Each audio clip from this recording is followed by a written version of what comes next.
Thank you, Will. Thank you very much. That's a very enthusiastic introduction, and I really appreciate it. My name is Linda Mercadante, and I'm professor of theology at the Methodist Theological School in Ohio, one of your seminaries, one of the United Methodist seminaries, as you know.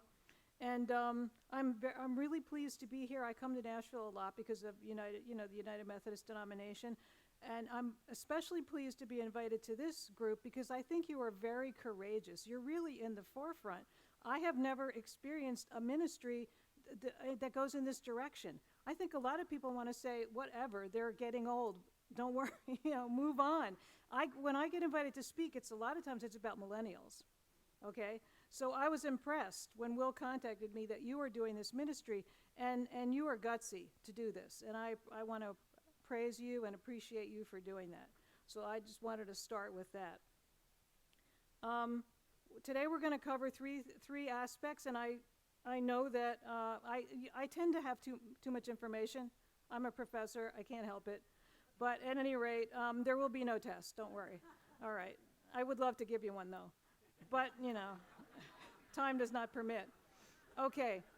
So let's talk about what's going on. Now, I don't think I'll spend too much time on that because the presenter this morning did a wonderful job on that, and that's good. So I don't have to spend too much time on that. Who are the SB&R baby boomers? We will spend time on that because I have met many of them. And then what can we do about it as the church? Why do I even care about this? I mean, I am a Protestant theologian teaching in a seminary. I shouldn't have to worry about this, right? Other than my heart's with the church. The reason I care so much is I almost feel like this is like Alcoholics Anonymous. Hi, my name is Linda, and I am a spiritual but not religious. Well, hi, my name is Linda, and I'm spiritual and religious because I used to be a spiritual but not religious person. And unlike a lot of you here, I was not raised in the church. And you're right that when that people that get converted are more enthusiastic and want to share, because I was spiritual but not religious. I was also an atheist for a time. I wrote a book about this called Bloomfield Avenue, A Jewish Catholic Jersey Girl's Spiritual Journey. I am from New Jersey, and I live in Ohio. I've been teaching at the Methodist Theological School. This is my 30th year. And I teach systematic, constructive, and historical theology. But what I really care about is theology and culture. What I really care about is from the personal level, why was it that I was spiritual but not religious, then an atheist, and then ended up hearing the gospel and actually having a conversion to Jesus Christ and finding a home in the church? Now, my parents, who are both immigrants, my mother was Eastern European Jewish, and my father was Italian Roman Catholic. So I really had no history with white Protestantism whatsoever. In fact, I found the culture very odd, and the only thing I knew about it is what I saw on television, because we just didn't mix. Maybe you didn't mix with us, or maybe we didn't mix with you, but whatever. There wasn't a lot. I didn't know a lot about being a Protestant. And so the culture really isn't what drew me in. It was the fact that I understood that my feelings of being a split personality, was I Jewish, was I Christian, was I Catholic, what was I? And this is after World War II, because my parents were involved in World War II. Christ put me together. Christ made me whole. And I was blessed that God sought me out. And of course, my parents, who never were, my parents were not religious, and they did not raise us in the church or in anything. They, of course, thought that I overcorrected. They vied between thinking I was in a cult. Really? Seriously? Yes, they thought I was in a cult, or they thought I overcorrected. They did come to my ordination, but they were very, what's this? And actually, when I served communion for the first time, I almost passed out because my parents were in the congregation. And it was scary to me to do this in front of them, really scary. So I don't come by this naturally. I come by this through Christ. It's okay. You don't have to thank me, just thank God. Okay. So anyway, so when I ended up at this evangelical retreat center, which some of you may have heard about, La Brie, Francis Schaeffer, Switzerland, okay, that's where I heard the gospel for the first time. Now, I had attended Catholic Church a little bit, and I got something out of it, but I had also become an atheist and a very strong feminist, and what a lot of the socio-political stuff I heard at La Brie completely turned me off, which is very important to remember. I am a baby boomer, okay? So I came with the regular baby boomer package. and I heard the gospel. The thing that made the difference is that, one, their hospitality. No matter what I'd said and how offensive I was, I had been a newspaper reporter and I asked very pointed questions, probably sounded angry. I did not look like your typical seeker. I was hostile, I was angry. Nobody would have ever said I was a seeker, okay? And I was an atheist at that point. But when they were sympathetic, when they appreciated my background, my mixed background, when they entertained all my questions, when they fed me, when they gave me a bed to sleep in, when they basically showed me some amazing Christian hospitality, even though they were kind of those strange white Protestants, I was like, well, maybe they have something. And I had never touched a Bible in my life. And they gave me one, and I started reading it. And I was like, oh, maybe I was reading the Old Testament. I think, you start from the beginning, right? It's a book. You start from the beginning. So I started from Genesis. I'm reading this whole thing. It's like, wait a minute. Maybe the Jews are the chosen people. Maybe this is different than what I thought. And when I got to Jesus, it was like, Jesus was Jewish. Oh, and I understood finally that here was somebody who could kind of get me. And at this evangelical place, even though so much of it would just rub me the wrong way. They were very subordinationist of women. That wasn't me. They were very conservative politically. That wasn't me. I mean, they kept saying liberal, like it was a dirty word, and I was like, I thought that was good. I thought that was good. I don't understand. So the thing is, even in the most unpromising situation, when people really show you God's love, it can get through to them, as unpromising as they may seem. In fact, Francis Schaeffer wrote a letter to me after I left, and he said, I really feel sorry for you. You're really going to have trouble in the church. Sorry, Francis, I've done fine. So that's my story, and I'm sticking to it. We're in Nashville. But at any rate, you can read my memoir. Okay, so that's why I care about people that are spiritual but not religious, because I want to understand why aren't they finding a home in the church? I've been to many, many, many churches in my life. I've visited all sorts. I've taught people from lots of denominations. I'm very familiar with the width and breadth of the church. And the stereotypes that people that are spiritual but not religious have about the church really just don't fit at all any of the churches I've ever been to. So rather than being Lillian Daniels and saying, stop boring me, I thought, let me go talk to him, because I actually, in some ways, had fun as a spiritual but not religious person. I was in the Integral Yoga Institute with Swami Satchidananda. I did meditation. I became vegetarian. I did all the things that people do that are spiritual but not religious. And yet there was this hunger in there that I didn't know. I was in my 20s, my early 20s. I didn't know what that was. People don't really know what they're feeling. They don't know that that's God disturbing their inner core. They don't know that, okay? And so we need to be very, very gentle with people and very appreciative of the fact that they are responding. And baby boomers, as I'm going to go into, baby boomers are some of the prime people that really are still seekers, okay? So let me move on here. So if you want to read the story, there's a lot more in there. And I could talk the whole time about my story because people always like that. But at any rate, you can get the book. Okay, now I'm not going to spend a lot of time on the hard facts because I'm pretty sure you know about them. You know that there's this rapid decline in all these factors, right? Everybody here knows that, right? Because if you don't, then I don't know where you've been. I'm sure you know. Okay. More Americans have no religious preference, and of course the trajectory has been very clear. You can see how clear it is, right? All the way from the 50s, when it was about 2% or less, about what religion. Will Herberg wrote a book in the 50s, Catholic, Protestant, or Jew, and everybody was one of them in his book. I mean, there were Muslims here and stuff, but he just ignored those, I suppose. He didn't find them or talk to them. But everybody picked something, and they said they were part of it. That was cool in the 50s.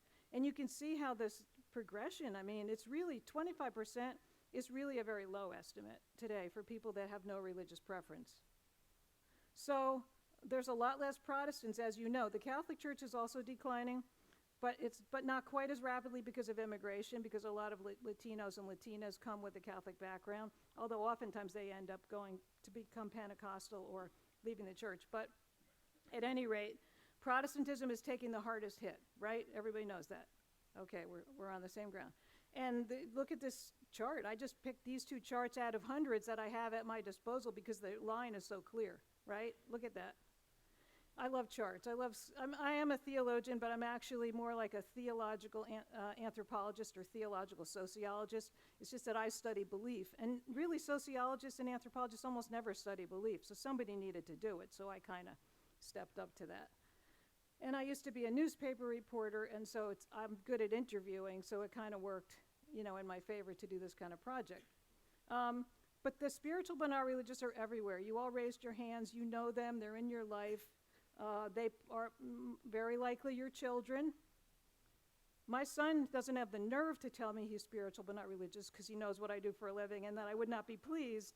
We have a very close relationship, but I raised him in the church, and I thought I was giving him the greatest gift in the world because nobody ever gave me that, and I wished I had been raised in the church. I envy people that were raised in the church because they knew what they believed, they knew what good was, and they knew truth, and they were given ethics. And my parents were lovely people, but there was no one thing that we all agreed on, except that the culture was prejudiced against Italians and Jews, and that they agreed on that. Okay, but now spiritual but not religious are everywhere, and many people here not only have friends, but your own children, your spouse, whoever. It's really common. You know that. They're in all age groups. You know that. They're inside the church. If you haven't figured that one out yet, you're hiding behind the pulpit because people in the church say they're spiritual but not religious. This is 100%. Right now I'm doing a project on millennials, and I'm interviewing millennials that go to church, and I say, are you spiritual but not religious in these focus groups? They all say yes. They're going to church. So this is everywhere, and we need to figure out why. But a very large percentage of SBNRs do happen to be baby boomers. That is a huge segment, and I'm going to tell you about my research in a minute. Well, the first thing I like to do is not dispel, but raise up some of the negative assumptions we have about people that say they're spiritual but not religious, because it would be easy for us to sit around and make fun of them from the safety of our church community, where at least we're known and have fellowship, and that's a good thing. But oftentimes it's easier to make fun of them than to take them seriously. Now, you'll see that sometimes people overpraise them and other people underpraise them. So some of our negative assumptions, they're overly self-focused, they're drawn to the exotic, what a wannabe is. They want quick fix spirituality, they're salad bar spiritualists. Have you heard these things? They're hurt by organized religion. That's a big assumption. That the church didn't give them community, and that's why they're not with the church anymore, and that they're hostile to religion and clergy. When I went out interviewing, and I interviewed hundreds, I expected them to be hostile to me because I could not be more identified with religion if I tried. I'm an ordained minister. I teach at a seminary, and I teach theology, Christian theology. That's kind of, I'm over-identified. So I figured, but you know what? They actually were happy that somebody was finally listening to them from the church. And it was a wonderful experience. I'll go into my research in a minute, but I had a lot of fun doing this project. Made a lot of friends, got a lot of hugs. It was really a wonderful thing. And I want to tell you, it's a wonderful thing to do this. This is a ministry, and this is the gift of the Spirit. So I want to encourage you to take my example, like Will was saying, and start talking to people. But I want to give you some background so that when you talk to them, you're informed. That's my main goal. Because otherwise, you're going to go like ships passing in the night, or you might even offend them. And that's obviously not going to be the way to win anybody, right? Or even make friends. So we also have positive assumptions. Some people say, well, those are the real seekers after God. One minister I know, he says, the longer I do this, the more I think that I'm religious but not spiritual. A little low self-esteem there. These are positive, that they're leaving dead religion behind, that they're very courageous, that they're more open-minded and tolerant and accepting, that they're more highly evolved spiritually, or that they're countercultural people and activists. So these would be positive assumptions that we make about them.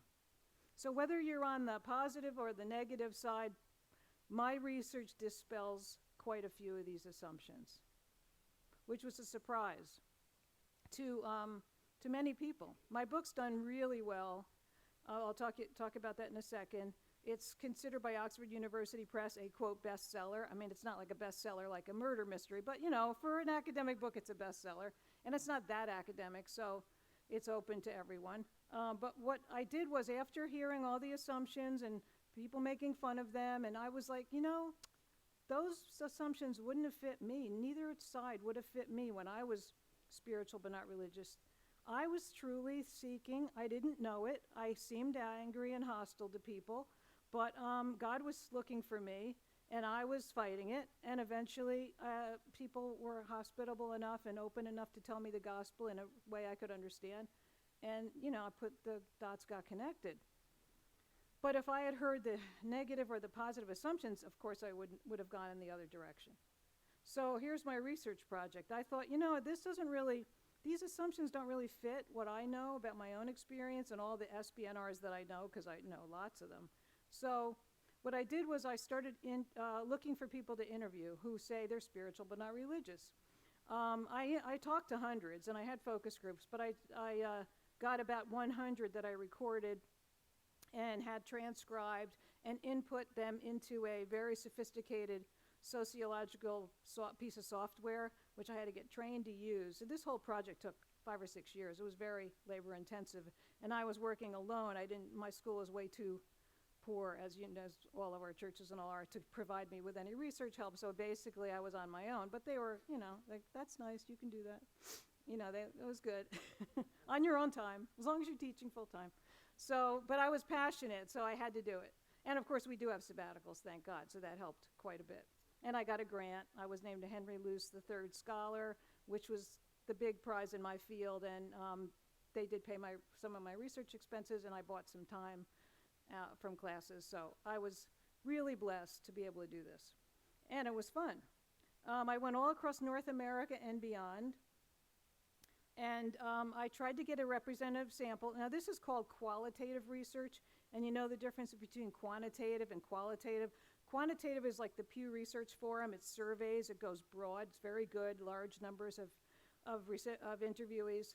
But qualitative goes deep.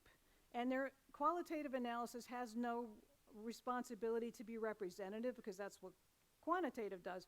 But even though mine was qualitative, which is easier for me to do as a former journalist, I still tried to be representative. So I tried to get a nice mix of age, gender, and racial, ethnic. And I did. I got a pretty good mix. There were more white people, but I did try hard to get. I had plenty of people with sexual identity, you know, differences. So I got plenty of men. So it was as representative as I could make it.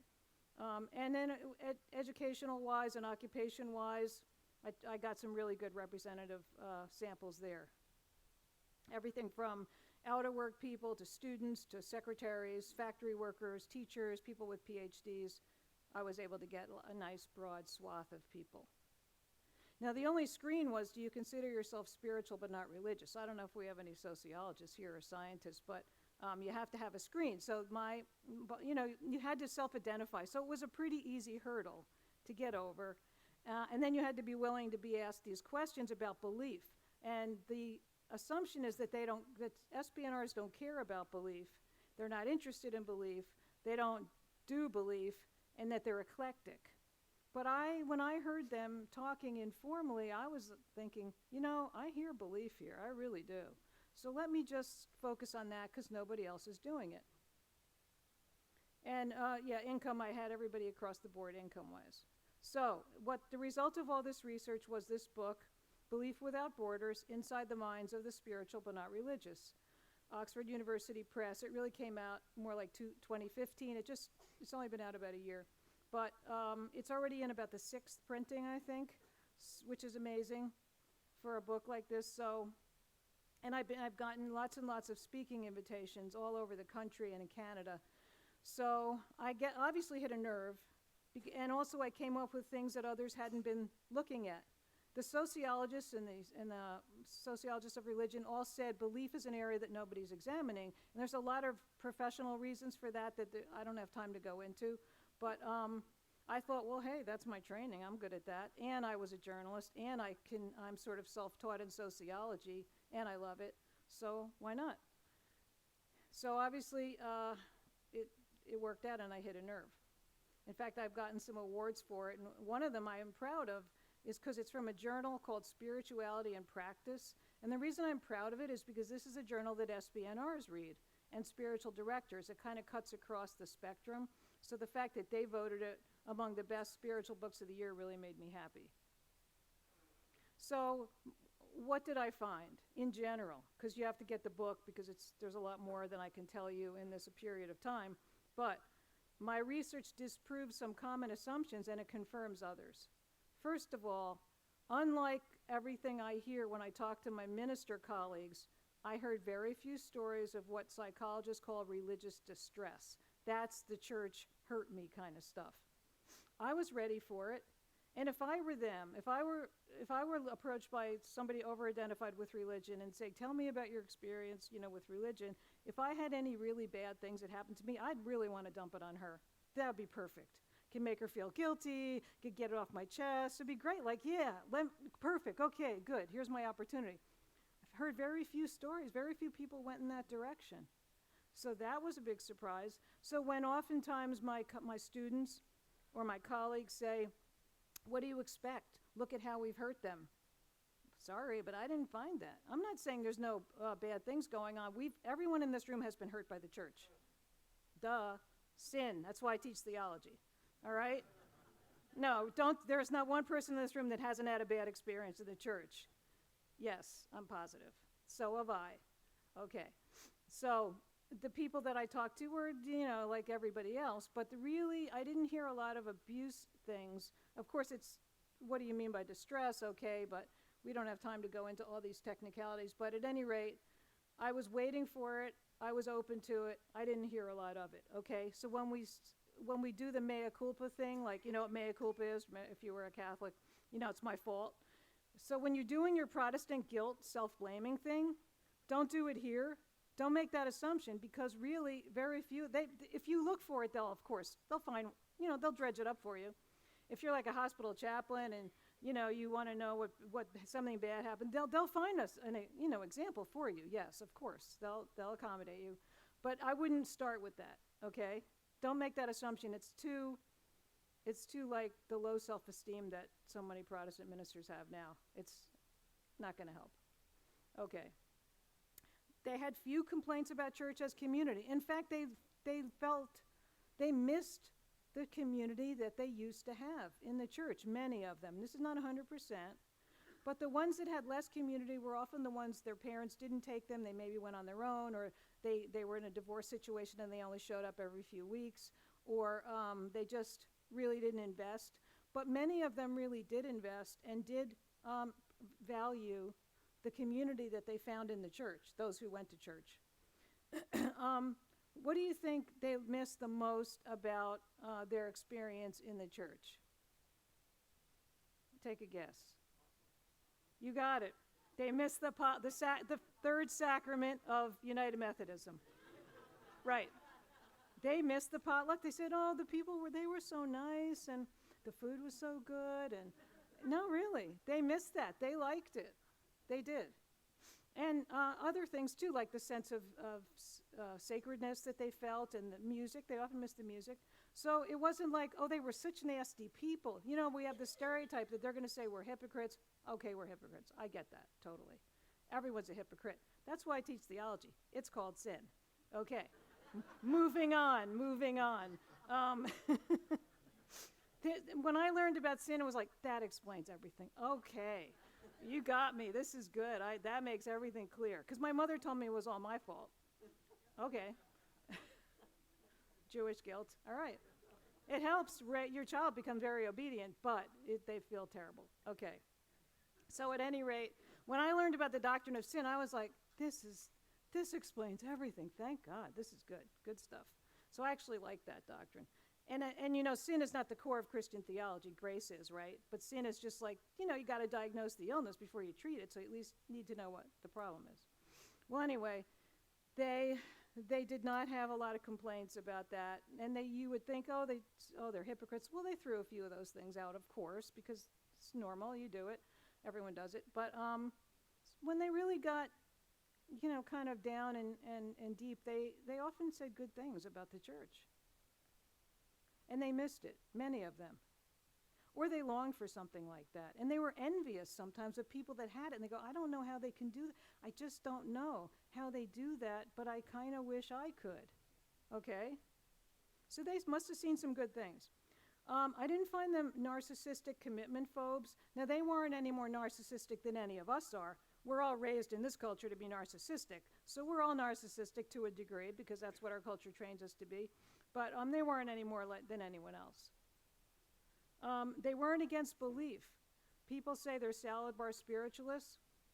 They really cared about what they believed. In fact, belief was so important to them that when they came up against a belief in a church, if they were in a church, or what they heard about church, that they couldn't believe in, they felt honor bound to leave. So that means they really felt that to have integrity, they couldn't be somewhere where they couldn't become part of the belief system. So they cared about belief a lot. And this is all in my book. But what about positives? They are progressive politically and ethically. Yes, very much. They are turned off by the scandals, the overfocus on moralism and on politics. They are not thrilled by, I don't know who's in the room and I'm offending you, but they're not thrilled by right-wing conservatism / Christianity. Not happy about that. And the moralism, by that I mean like an overfocus on abortion or overfocus on gender identity. That to them just seems I mean, they would like it if people acted like Jesus, and they don't think Jesus would have acted like that. So they weren't bad on Jesus. They liked Jesus. Jesus was okay. Jesus was a good guy to them. They have an eclectic interest in mysticism, metaphysics, and ancient wisdom. Yes, that's true. And they are open to theological questions. They were very open to it. I'd pursue them with them, and they'd just be fascinated and often want to meet again so that we could explore it more. So these are some of the assumptions that my research proves and disproves. So why do they say they're spiritual but not religious then? Okay, well, in a nutshell, they see religion as institutional, dogmatic, exterior, and unessential. It's not that they hate it, they just don't get it. They just don't get it. It doesn't seem important to them. They see spirituality, this is how they break that apart, as personal, private, open, individualistic, and core. And being Americans, that's the direction we tend to go in, all of us. So when they say I'm spiritual but not religious, they're affirming something that they are proud of. It's not a gap or a lack. It's a positive identity. They find it freeing. They find it more culturally acceptable. And does anybody here, how many people here actually have gone like on Match.com or eHarmony, like to find dates, right? Everybody, right? No, so a few people. Okay. Now, if you know how they do these screens on these sites, I think these sites are good. It's like the old matchmaker, like the old matchmaker in the Jewish tradition, except you're doing it yourself. But at any rate, you know, they ask you about your religion because they want to match you up with somebody that's kind of on the same page. And they say, are you Catholic? Are you Protestant? Are you Jewish? Are you an atheist? Are you Muslim? Okay. And then, or are you nothing? Or are you spiritual but not religious? Which designation do you think will get you the most dates? Spiritual but not religious. So remember, next time you go on Match.com, even though you're ordained in the United Methodist Church, okay, you know what to pick when you want dates, all right? Then you're one of the cool kids. All right. Now, what about baby boomers in particular? What did I find about them? Well, what was really interesting to me is that the people the most eager to be interviewed were baby boomers, especially baby boomer women. Now, the more sexist among us would go like, oh yeah, whatever, write that off. But a scholar would say, why? Why? That's very interesting that it's so many women and so many baby boomers, because I put out my screen, to all ages. So many women, so many baby boomers wanted to be interviewed. Why? Think of all the things that we as women have lived through. The sexual revolution and birth control and being a hippie and, folk music and rock and roll and the new technologies and all these things and being able to get a job without going to the wanted column, wanted female, wanted male, all that stuff has changed so much in baby boomers' lifetimes that everyone I spoke to said, you have to hear my story. And I was like, I have a lot of baby boomer women already. No, you have to hear my story. No, my story's unique. You need to hear my story. Okay, I'll hear your story. All right. And I heard their stories, and it was, of course, it was a privilege, and I was very thrilled that I could do it. But I had mostly, not mostly, but a good chunk of my research was baby boomer people, and especially baby boomer women, because we've lived through so much. The baby boomers, men and women, that I talked to were more likely to have religious backgrounds, but to varying degrees. Some were just had a little bit, and some had quite a bit. I interviewed from silent generation to millennials. The silent generation, of course, had the most religious upbringing because they were raised in the 50s, and beyond, and before that too, the 40s. So they had more, but baby boomers had a significant amount. So it wasn't that they were completely unknowing about religion. As the younger they got, the less they knew about religion because the less exposure they had. And of course, some of that is due to baby boomers raising their kids without religion. They had, however, similar objections to religion as the younger people. If I sat them all down in one room, they would agree on what not to believe. And I'm going to go into that. They would agree on what they didn't agree with. Whether they came from Boulder, Colorado, Columbus, Ohio, Northern Ontario, or British Columbia, they would be on the same page in so many ways. There was a lot less hostility to clergy and church than I expected. And many of these people, which I found fascinating, were spiritual seekers as children. Now, when I was a little kid, I was a spiritual seeker. I didn't know it. Nobody knew it. Nobody would have said that to me. But if I had been raised in your family, your parents would have said, this girl should be a minister. She really loves to go to church. Because for a while I did go to church, and the only game in my town was the Catholic Church. So of course I begged to be allowed to go. My parents were not happy. They thought I was, a little nuts. And I dutifully marched to church with my little knee socks on like a Joan of Arc through my parents' bakery when they were all working their fingers to the bone so that I could have, have food on the table. And I'm going to church like a little saint. But I really wanted to go to church. Now, you now would know, oh, she has a vocation. Hey, not very unobvious. That's pretty obvious. Well, they just thought I was weird. But I thought I was weird too, until I found my own people, which was the church. And then I was like, oh, I'm not the only one that feels this way. And it was just wonderful, like coming home. That's why it's hard for me to understand why spiritual but not religious don't get that same feeling, baby boomers, because, we were raised in a culture that was religious. But when I met these baby boomers, I started feeling less unusual because many of them had the same experiences. And their parents had fought them or said no, or what do you want to do that for? Or one young woman, one baby boomer was, her parents would go to church, there was nothing there, but she was very drawn. She would go by this Pentecostal church, really conservative Pentecostal church. She'd hear the music, and she loved, oh, I want to go in. They seem so happy. It's great. Well, she started going, and when her mother found out, her mother was horrified. They were very liberal, her parents, horrified. So the mother and the father actually ended up going to the United Methodist Church to save the girl from the Pentecostals.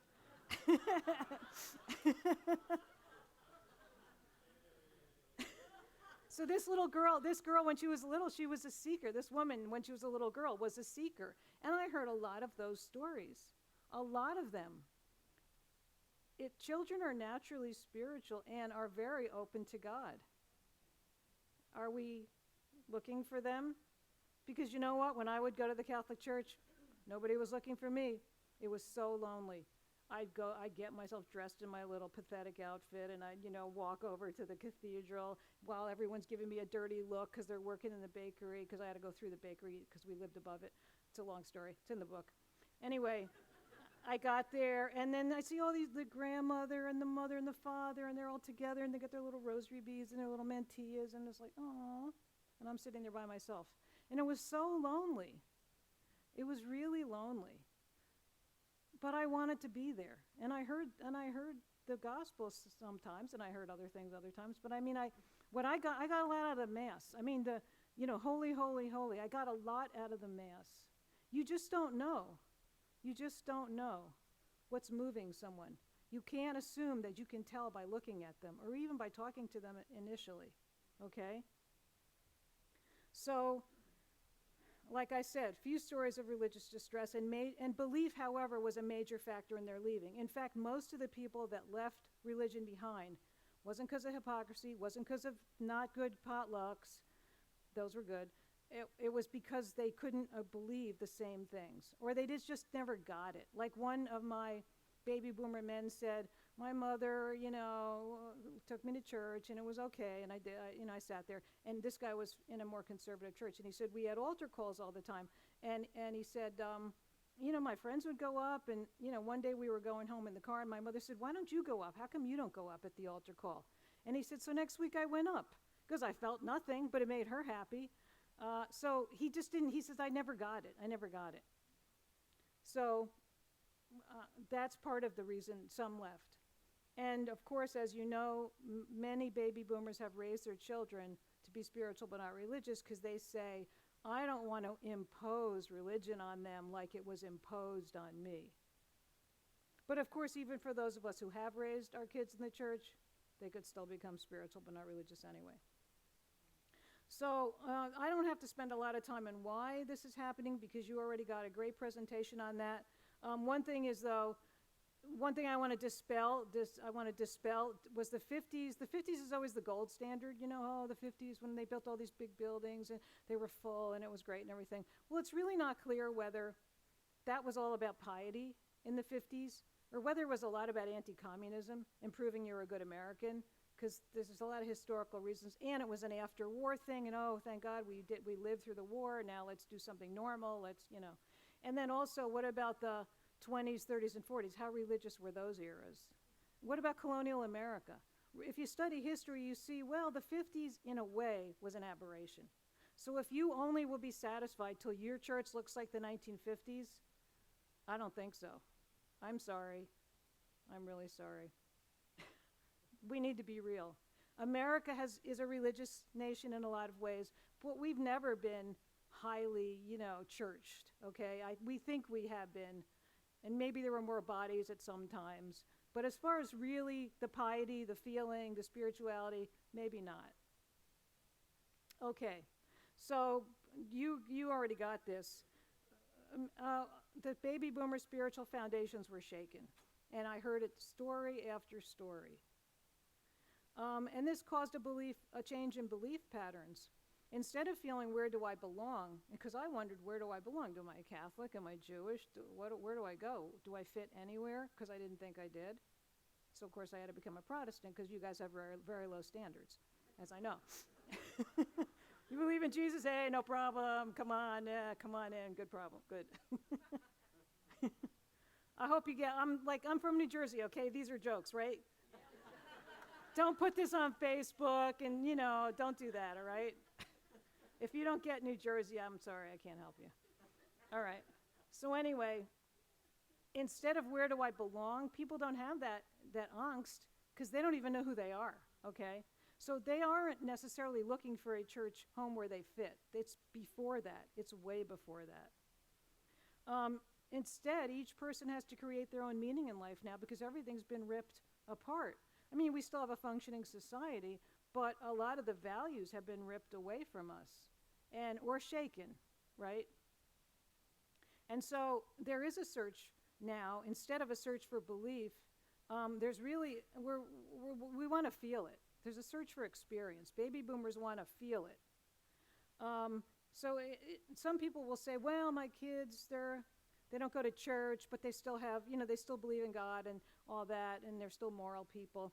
I'm not finding that. I'm not finding it's the same. It's not what one scholar, Grace Davy, called believing without belonging. I'm not finding believing without belonging. So it isn't like they're still believing the same thing, they just don't show up. I'm not finding that. There's a suspicion of the cognitive. You can hear that in a lot of places. In Alcoholics Anonymous, they say your best thinking got you here, and it's a common theme that your thinking should be not trusted completely or not over-relied upon. There's a focus on mind-body now, and I'm sure many of your churches have meditation classes and yoga and all that, and that's all part of it. And there's a preference for hybridity and or syncretism among everybody. People in the church I go to, one Sunday they're at church, Tuesday they're at the Buddhist meditation, Wednesday they're doing a labyrinth somewhere, they're everywhere. And then detraditioning. Many people feel that tradition stifles them and is rigid and holds them back. And as a student of tradition, that is not true, but that's the stereotype. So these changes in belief patterns have helped create the spiritual but not religious. And of course, the spiritual but not religious ethos really challenges religion. People are offended by religious claims to exclusive truthfulness. People believe religion will make them give up their freedoms. They're sure of that. I've never met a church that told me what to wear or how to sit in the pew or anything. I've really never been to that church, but they're sure that's the church. One of my friends who's spiritual but not religious and a baby boomer said, if I go, they're going to wag their bony finger in my face. I thought that was such a good metaphor. I can still see her like that. I said, Dagmar, I never had that experience in church. I don't know what church you're talking about because I never had that experience. Now we know there's, people that are judgmental and all. We're all like that anyway because sin, remember? Okay. They feel entitled to be patrons, like customers instead of subscribers. And so what's really happening is a change in what's called the locus of authority. In other words, instead of authority being out there, whether that's in your parents or your ethnic group or your church or the book of discipline, it's now in here. You become the authority. And that's where people have retreated to in this age where foundations have been shaken. It's like a place to go to be safe or to hide or like there's nowhere else to go. So it isn't you're a narcissistic commitment phobe, you just don't know where else to go. SBNRs. It's counterintuitive to believe in tradition and authority. It's counterintuitive in this culture. So I also wanted you to know that I found 5 types of SBNR interviewees, and I have a lot of stuff. I don't know if I have time to go over everything. I tend to over-prepare, but oh well, I'm a professor, so it's what we do. Okay, so anyway, but then I have a whole semester, right, to spin it out. Okay, so here's what I found, my types. Dissenters. They were people that actually said, no, I don't like it. I can't believe anything they say, and it's just an institution. Okay. Most of those people were silent generation. There were not that many dissenters. We tend to think that SBNRs are dissenters. I didn't find too many. Explorers. Those are people that they do everything. Oh, I'm going to do and I'm going to do, yoga, and I'm a yogini, and, and I'm doing meditation with them and this with that, they're basically spiritual tourists. Do you know anybody like that? Spiritual tourists? They don't really want to live there. They just want to visit. Okay. More of those people were baby boomers because they found it fun. And you know what? It is fun, actually. I found it fun, too. I couldn't get my questions answered, and being a thinking person, I wasn't satisfied, but it was kind of fun. In fact, my project was fun because I got to go to sweat lodges and meditation classes and take yoga classes and go on hikes in the Rockies. It was just fabulous. Okay, it was fun. Become a professor, get a grant. Okay. I feel very blessed that I could do this. But then I feel that God positioned me to do this project too. Okay, casuals. That was so many. Casuals take spirituality on an as-needed basis. I'm a little depressed. I heard meditation helps me. I'll take a class of meditation. And then when I feel better, I don't need to go anymore. So everything was on an as-needed basis. I called them casuals. Seekers. Many of us feel that all SBNRs are seekers. Well, I had to figure out what does it mean to be a seeker. To me, a seeker is somebody that's looking for a spiritual home, and if they find it, they'll settle down. Most of the people I met that were seekers were baby boomers. Now, they weren't all seekers, but the majority of those who were baby boomers. So they remember having something that they went to. They remember having a group that they fit into, whereas others have never had that experience of religion.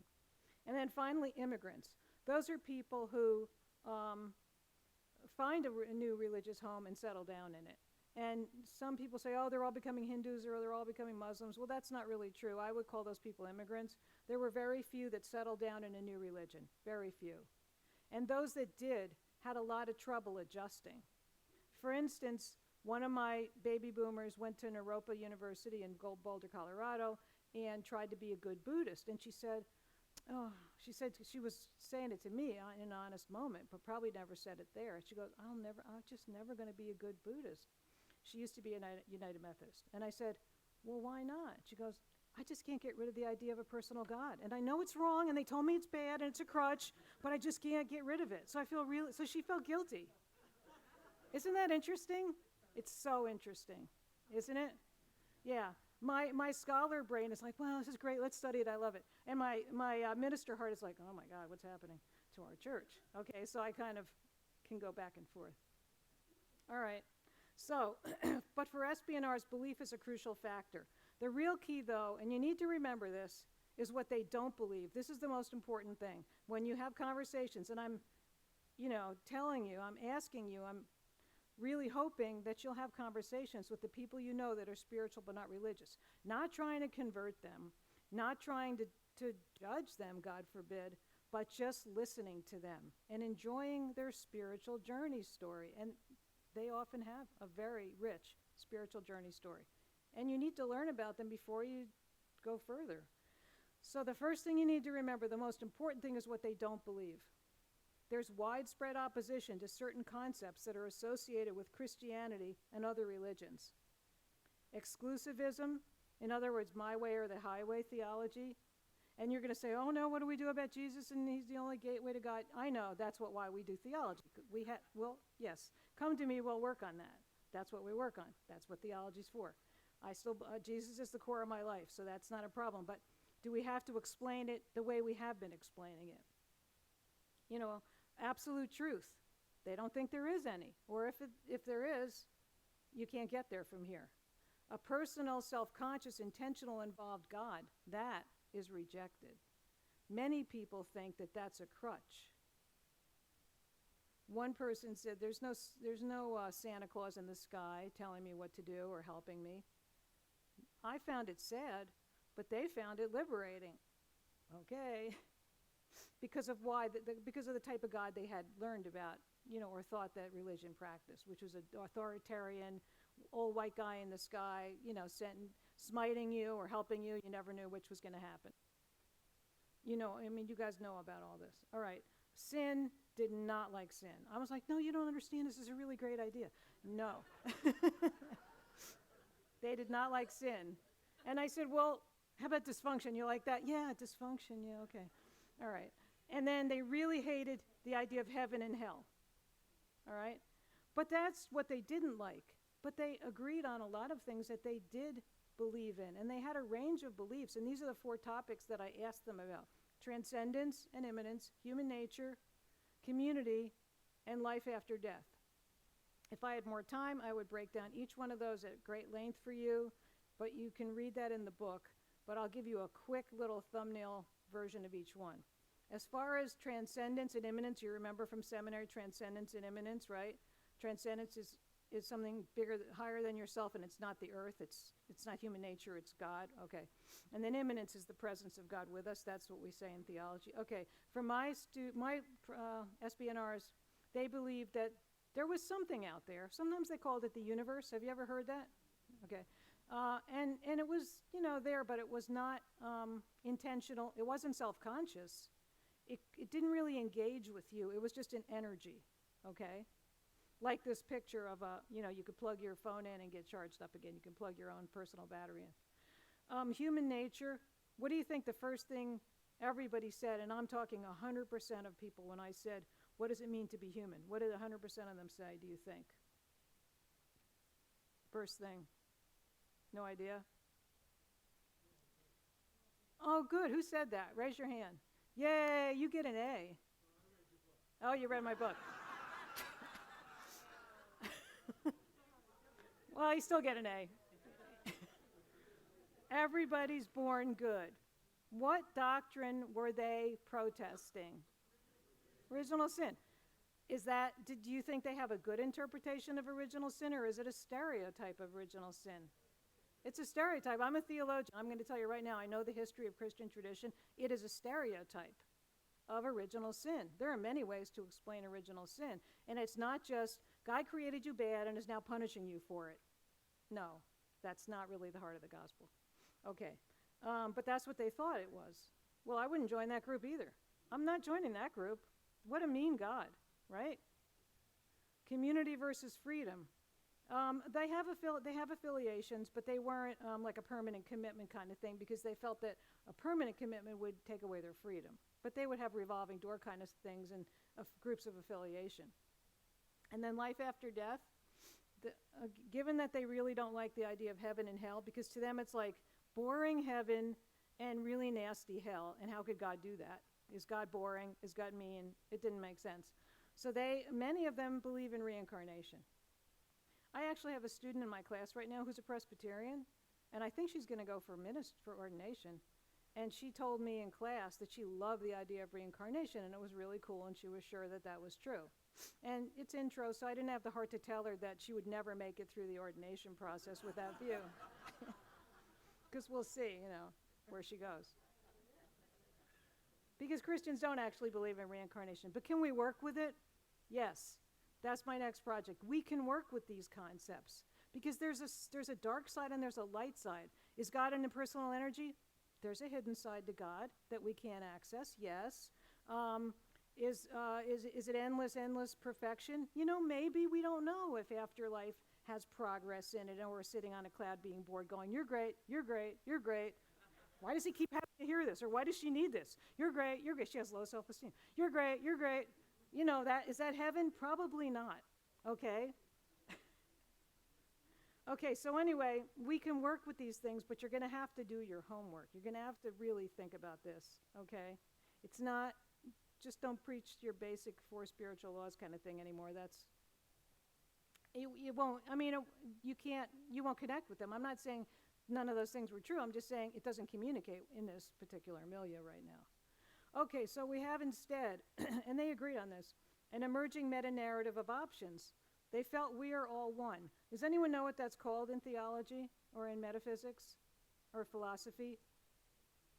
No, not pantheism. That would be everything's immanent, everything's in the earth. Monism. Monism. Many Eastern religions are monistic, and many of my interviewees were monistic. Look that up. Go home and study your theological terms. Okay. We are on a par with nature. That's where a lot of the green thinking goes, that we have no right, to eat animals and stuff because we're the same as them. Okay, that's big for them. The divine is inside each person. Now, you might say, well, the Holy Spirit. Well, no, they mean the divine. Okay. And sometimes they would say, I am God, which of course for an ordained minister, Christian minister, would raise, the hair on the back of your neck. But you need to figure out why they're saying that. They're saying it in many ways as an opposition to original sin, to a mean God who's apart from you, all that stuff. But they felt there's no personal God. Most.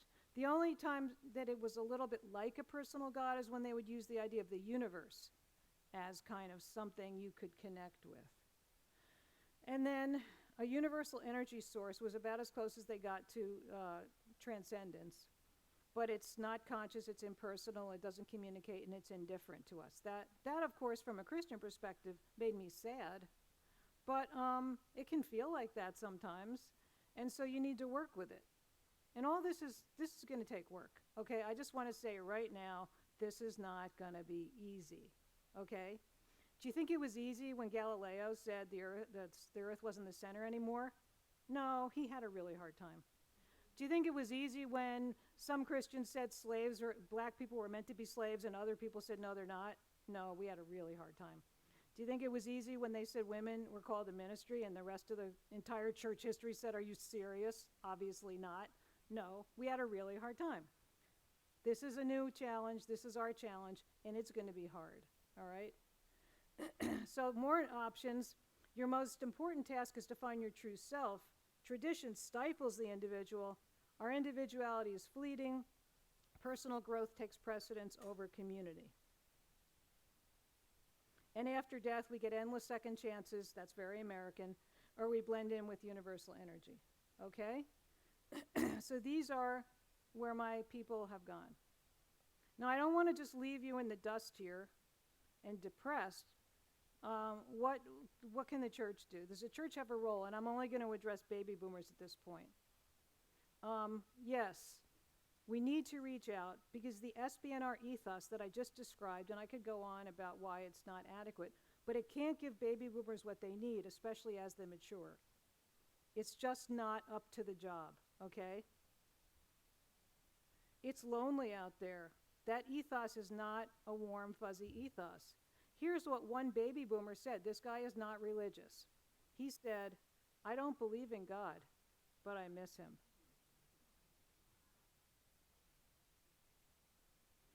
And then, you know, in someone's deepest, honest moment, which you're not going to hear in the first 5 seconds, that longing may be there. So religious communities have a lot to offer. And I don't want you to walk away with the normal Protestant low self-esteem that I see all the time. We either have the like hyper, yeah, we're everything, or the, oh, what do we do wrong? Those are not helpful extremes, okay? We have a lot to offer. We have a lot to give. I've been learning it over my, 40 years as a Christian. I wasn't raised as a Christian. I've been very impressed over time, and it's taken me a long time to understand these things. But religious communities are needed to provide historical memory. What's a person without memory called? An amnesiac, right? That's not good. Scriptural wisdom, the riches of tradition. Tradition is telling us what not to do as well as what to do. Spiritual formation, intellectual complexity. Christianity is very intellectually complex if you would like to delve into it. On one hand, the gospel is pretty simple. For God so loved the world, yes. On the other hand, when you start getting asked these questions, you need to do more work. Religious communities have theological tools, lessons in commitment, the benefits of community, and guidance in recognizing and articulating spiritual experience. These are things we've been doing for a very long time. And these are things we need to contribute to the culture. I hope you know that religion promotes the common good. For all the fear we have of religious extremism and violence and all that, basically the track record of religion is anything that's capable of great evil, it's also capable of great good. And there is much that has been very good in the history of religion and the history of Christianity. And just for now, religious people are 3 to 4 times more likely, this is sociological study, to vote, get involved in the community, do projects, go to voluntary associations, be concerned about civic issues, donate time and money to causes. Religion puts you out in the world. Religion it shouldn't keep you home by yourself. Sociology says it's good for the community. So the spiritual needs of baby boomers are great, but it's not inevitable that people become more spiritual as they age. It's not inevitable. It needs to be nurtured. Don't just assume when they get older and they get more afraid of death, they're going to come to church. That has not been proven. I'm sorry. It's just like the other myth, when they have children, then they'll come to church. Maybe a few, but not always anymore. So the church is uniquely positioned. The church can help people grow spiritually. And look at these important positives. People who cultivate their inner lives, according to Robert Atchley, have less fear of death. They have less stress, and they have a more positive attitude in the face of difficulties. All qualities that are really needed as you mature. And I'm not saying as you age, because we're an extremely ageist society, and people don't even like the word aging. So I think it's important to say we're developing, we're maturing. Bill Thomas says that there's 3 attitudes towards aging. The denialists, like it's not going to happen to me. The realists, I'll fight it as hard as I can. And the enthusiasts, this is a new stage. This could be a wonderful stage of my life. The church needs to take the enthusiast position. So, what are some of the tasks that older people have to go through? Generativity, helping others, having less ego, being a keeper of meaning, not rigidity, but passing on the best of culture and tradition. Integrity, showing the young how not to fear death. This is from George Valiant, Aging Well. So, do we have any tools for these tasks? Yes, here's just a few. In Christ, we're a new creation. Losing your life so you may save it. Religious tradition versus communal amnesia. Tradition as communal spiritual experience. And handing on the truth, which is stored in earthen vessels. So why be surprised if, we mess it up sometimes? So, the tasks that baby boomers have to go through are the ones we're uniquely positioned to help them with. And the fact that really we do believe that our eternal life begins now. So, as Joan Chittister says, age does not forgive us our responsibility to give the world back to God a bit better than it was because we were here. So that never goes away, no matter how old you are. So how can the church help baby boomers spiritually? Well, first of all, I think we should work against ageism. Many of us have worked against sexism and racism, but have we ever really tried to work against ageism? Think about that.